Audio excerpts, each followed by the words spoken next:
শুভ ষষ্ঠী বন্ধুরা, দেখো সকালবেলায় উঠে স্নান করে একেবারে রেডি হয়ে গেছি। নতুন শাড়ি পরে ছেলে মেয়ের জন্য তো ষষ্ঠীর উপোসটা করি আর অষ্টমীর দিনকেও অঞ্জলি দিই। তো চলো সিঁদে সাজিয়ে নিয়েছি, তারপরে আলতা সিঁদুর মিষ্টি নিয়ে নিয়েছি। এখন মণ্ডপে যাই পুজোটা দিয়ে আসি।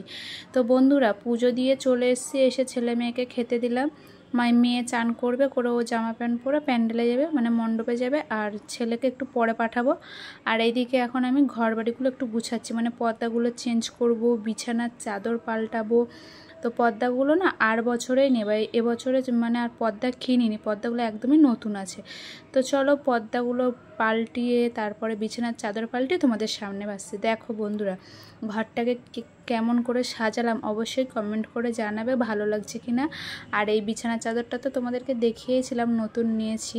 আর এইদিকে এই পর্দা, ওইদিকে ওই পর্দা সব লাগানো হয়ে গেছে। এবারে সোনা পাপাকে স্নান করিয়ে ওকেও রেডি করে মণ্ডপে পাঠাবো।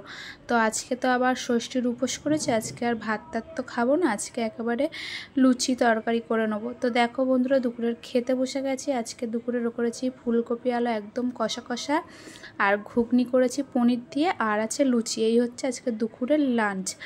আর সন্ধ্যাবেলায় কিছু লোক এসেছিলো মাম্মাম পাপার জামা প্যান্ট নিয়ে পুজোর।